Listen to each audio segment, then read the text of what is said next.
नमस्कार, मेरा नाम है ओमकार सिंह और आप देख रहे हैं इनसाइड स्टोरी। आज की कहानी है सिंधु घाटी सभ्यता की एक पूरी कहानी।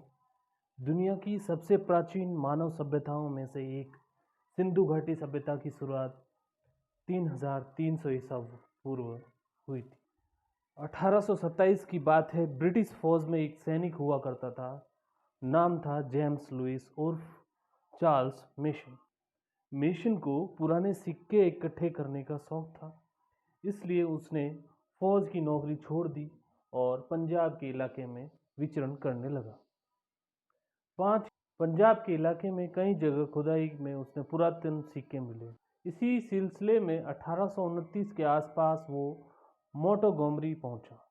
आज के हिसाब से ये पाकिस्तान के हिस्से वाले पंजाब का साहिवाल जिला है।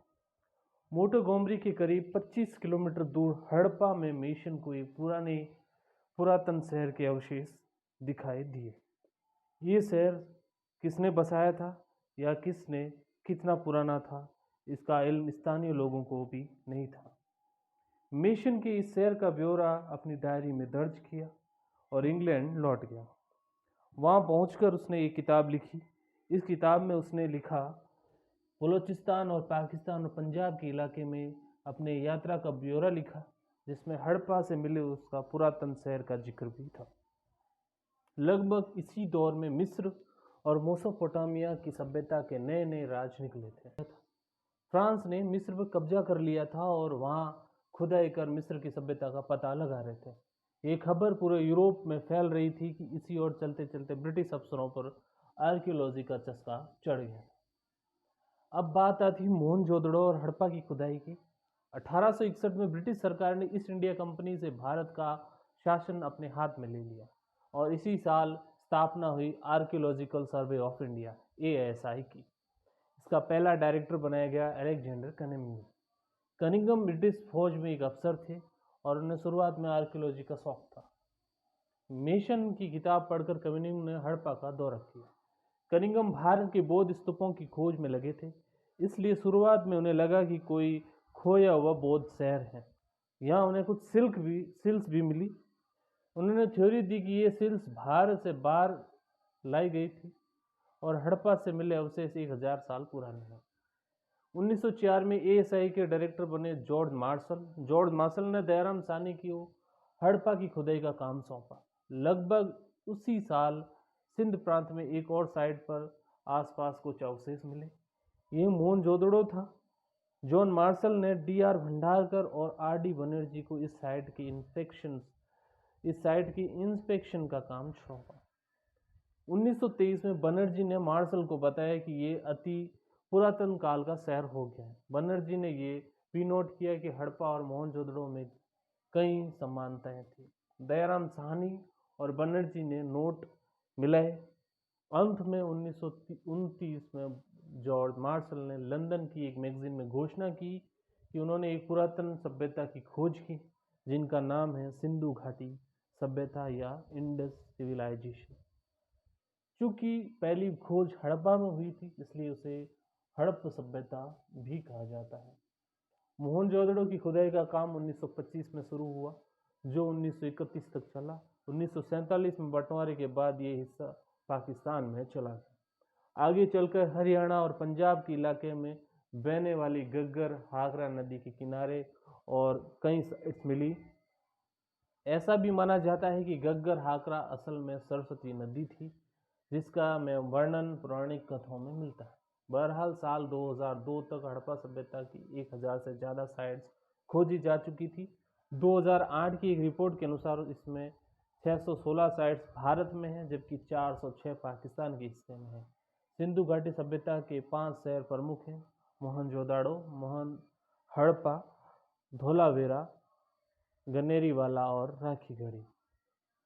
चलिए समझते हैं कि सिंधु घाटी सभ्यता के शहरों में हमें तब के मनुष्यों के बारे में क्या पता चलता है। इसके अलावा 3 सवालों के जरिए सिंधु घाटी सभ्यता के बारे में जानने की कोशिश करेंगे। सिंधु घाटी सभ्यता की शुरुआत हुई आज से करीब 5000 साल पहले। लोग कैसे रहते थे? और तीसरा सवाल, सिंधु घाटी सभ्यता का अंत कैसे हुआ? क्यों ये शहर खंडरों में तब्दील हो गई? शुरुआत करते हैं। सिंधु घाटी सभ्यता की शुरुआत कैसे हुई? शुरू से करते हैं। पहले सवाल से सिंधु घाटी सभ्यता की शुरुआत कैसे हुई। सिंधु घाटी सभ्यता की खोज के लिए जिन साइट की खुदाई हुई उसमें से एक का नाम है मेहरगढ़। ये साइट बलूचिस्तान में है और उस समय 7000 साल से 5500 ईसा पूर्व माना जाता है। इसी काल की एक साइट भारत में भी है, भिडराना। भिडराना जो फतेहाबाद जिले में पड़ती है। इन दोनों साइट का समय नियोलिथिकल पीरियड यानी नवपाषाण काल में माना जाता है कि आसान शब्दों में वो समय जब इंसान ने खेती करना शुरू किया।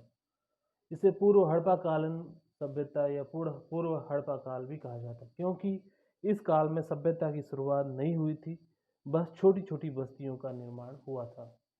हड़प्पा या सिंधु सभ्यता में बनती सभ्यता 3300 ईसा पूर्व मानी जाती है, जब पहाड़ी इलाकों में लोग मैदानों की तरफ आए और सिंधु घाटी की खुदाई में मिले सबसे पहली सिल्क भी इसी समय की है।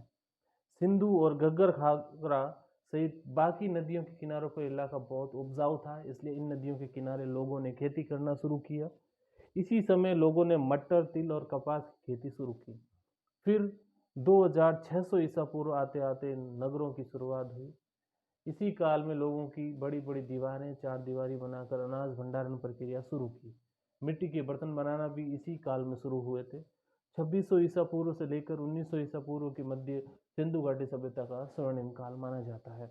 इस काल में जो अवशेष मोहनजोदड़ो सहित बाकी साइट पर मिले, चलिए जानते हैं इसमें क्या मिला और क्या पता चलता है।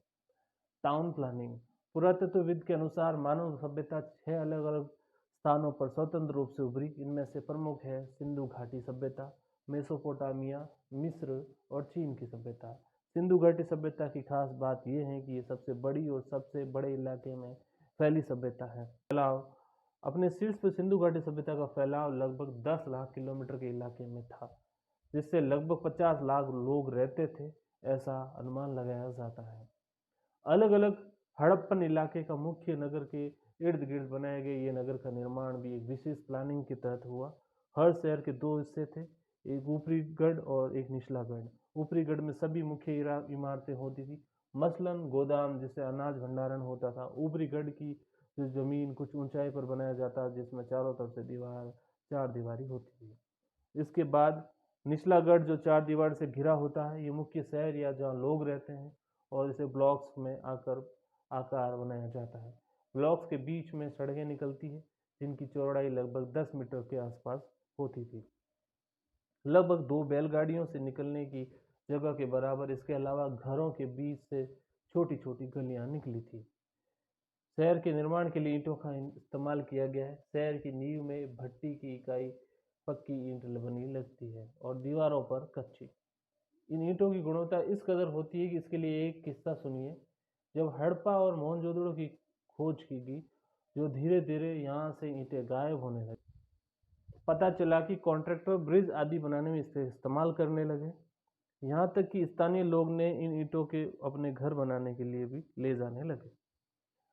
नगर की चार दीवारी बनाने में विशेष ध्यान दिया जाता है। विशेषज्ञ अनुमान बताते हैं कि मोहनजोदड़ो और धोलावीरा में बनी चार दीवारी की सिर्फ नींव बनाने में 10,000 मजदूरों को 400 दिन तक काम करना पड़ा होगा। ये चार दीवारियां दुश्मन से बचने के लिए नहीं बनाई जाती थी, बल्कि इनमें बनाया जाता है कि ताकि बाढ़ का पानी अंदर ना आए। बाढ़ से बचने के लिए अनाज के भंडारण को ऊपर वाले गढ़ में बनाया जाता, ताकि पानी बढ़ने पर अनाज सूखा रहे। ये खास बात यह है कि इन शहरों में राजमहल या किसी विशेष इमारत की निशान नहीं मिलते हैं। इससे पता चलता है कि लोग लगभग समान परिस्थितियों में रहते थे। काशी युग की बाकी सभी सभ्यताओं में ऐसा नहीं देता है। मिस्र में फेरो हुआ करते थे, इसके लिए विशेष इमारतों का निर्माण होता था। पिरामिड जैसे स्ट्रक्चर बनाते थे कि विशेष लोगों को मरने पर विशेष ट्रीटमेंट मिलता था। सिंधु घाटी सभ्यता दूसरों से कैसे अलग थी। सिंधु घाटी सभ्यता में बाकी सभ्यताओं के मुकाबले कुछ और अंतर भी है। मसलन बाकी सभ्यताओं में एक केंद्र या राजा के हाथ में शक्ति थी। कानून व्यवस्था और व्यापार सब राजा के कंट्रोल में होता था। हर सभ्यता में एक क्लास हायरार्की होती थी। अभिजात्य वर्ग और सामान्य वर्ग की शक्तियों और रहन सहन में खास अंतर होता था। इसी प्रकार हर राज्य का एक धर्म निश्चित था और धर्म की सभी हायरार्की होती थी।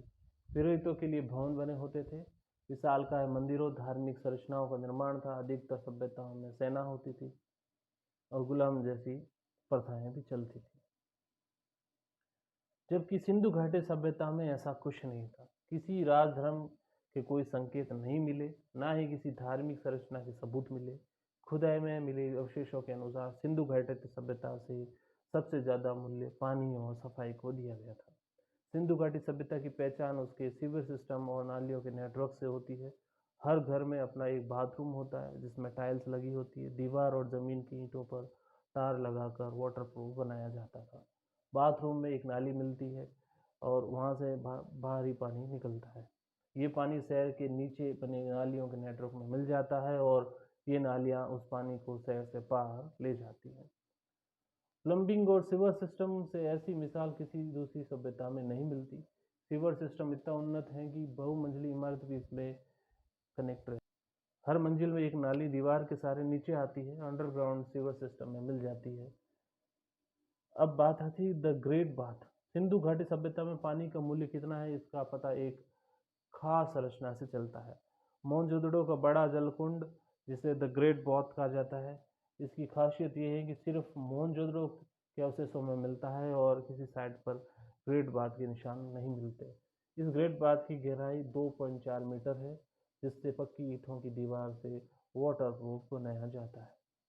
जलकुंड के पीछे की तरफ एक कुआं है जिससे पानी भरा जाता है। इसके सामने की तरफ एक निकासी का रास्ता है जिससे पानी बाहर निकलता है। इस बात को क्यों और किसके लिए बनाया जाता है इसके लिए लेकर ठीक ठीक कुछ सही कहा जा सकता नहीं है, लेकिन अनुमान के तौर पर शायद इसका इस्तेमाल किसी सार्वजनिक प्रथा के रूप में किया जाता था। सिंधु घाटी सभ्यता में सभी शहरों में पानी के स्टोरेज की व्यवस्था विशेष होती थी। धोलेवेरा साइट में शहर की 4 दीवारियों के आसपास 16 जलकुंड बने हैं जिसके बाढ़ का पानी स्टोर किया जाता है। इसके अलावा हर शहर में कुओं का निर्माण किया जाता है जिनकी दीवारों पर ईंट लगाई जाती थी। सिंधु घाटी सभ्यता के लोग काम क्या करते थे? मुख्यतः ये कृषि आधारित सभ्यता थी। इस दौरान अनाज के अलावा अदरक, हल्दी, जीरा, लहसुन ये सब पैदा किए जाते थे। इसके अलावा बर्तन बनाने का कार्य भी मुख्य रूप से किया जाता था। इस दौरान लोग ऊंट, भैंस, बकरी, कुत्ता, बिल्ली पालते थे। इस पर पशुपालन या पशुधन का ट्रेड भी होता था। ट्रेड के लिए नदियों के अलावा समुद्री रास्ता का प्रयोग किया जाता था। सिंधु घाटी में भी कई सिल्क मेसोपोटामिया की खुदाई में मिली थी, जिससे पता चलता है कि इन दोनों सभ्यताओं के बीच व्यापार होता था। मेसोपोटामिया में तब सिंधु घाटी इलाके को मेलुहा नाम से जाना जाता था। सिंधु घाटी की खुदाई में आर्कियोलॉजिस्ट को हजारों सिल मिली है। इन सिल्स का पर एक जानवर का चित्र है और कुछ पर निशान लिखे हैं। इससे पता चलता है कि सिंधु घाटी सभ्यता में एक विशेष लिपि का प्रयोग किया जाता है, लेकिन इस लिपि का क्या मतलब है इसका पता अब तक नहीं चल पाया। सिंधु घाटी सभ्यता के उपयोग में होने वाली भाषा को डिकोड क्यों नहीं किया जा सकता, ये आपने आप में एक लंबी कहानी है। इसके लिए लोग कैसे एपिसोड से अलग अलग बात करते रहते हैं। सिंधु घाटी सभ्यता का अंत कैसे हुआ? 700 साल तक खूब फैलने फूलने के बाद 1900 में सिंधु घाटी सभ्यता का पतन शुरू हुआ और 1300 साल के इसके सारे निशान खो गए। सिंधु घाटी सभ्यता कोई खत्म हुई? सिंधु घाटी सभ्यता क्यों खत्म हुई इसके लेकर अलग अलग थ्योरीज है। ये थ्योरीज हैं इन लोगों के बाहर से हुए आक्रमण। हालांकि इन थ्योरीज को कोई पुख्ता सबूत नहीं मिलते। एक थ्योरी मिलती है और कहती है कि क्लाइमेट चेंज के चलते नदियों का पानी कम हुआ। मानसून में कमी के चलते गग्गर हाकर नदी सूख गई, जिसके चलते उपज में कमी आई। धीरे धीरे ट्रेड कम हुआ और लोगों की आंतरिक कलह बढ़ने लगी। इसके बाद बीमारियों ने डेरा डाला तो लोगों ने इसके इलाकों को छोड़ने लग गए। ये और थ्योरी भूकंप की वजह बनाते हैं। 2200 ईसा पूर्व धोलावेरा में भूकंप के सबूत मिलते हैं। संभवतः कि बढ़ते भूकंप के चलते लोगों ने इस इलाके को छोड़ दी। इसके अलावा एक थ्योरी भी है कि सिंधु घाटी सभ्यता एकदम से खत्म नहीं हुई, बल्कि धीरे धीरे पूर्व की ओर बढ़ते और गंगा के मैदान खेती के लिए उपयुक्त थे। इसलिए कुछ सदियों तक लोगों का पलायन सिलसिला चला और अधिकतर लोग भारत के दूसरे स्थानों में बस गए। सिंधु घाटी के आसपास का इलाका खाली हो गया और 1300 ईसा पूर्व सिंधु घाटी सभ्यता पूरी तरह से समाप्त हो जाती है। धन्यवाद स्टोरी सुनने के लिए और हमारे चैनल से जुड़े रहिए और नए वीडियोस देखने के लिए चैनल को ज़रूर सब्सक्राइब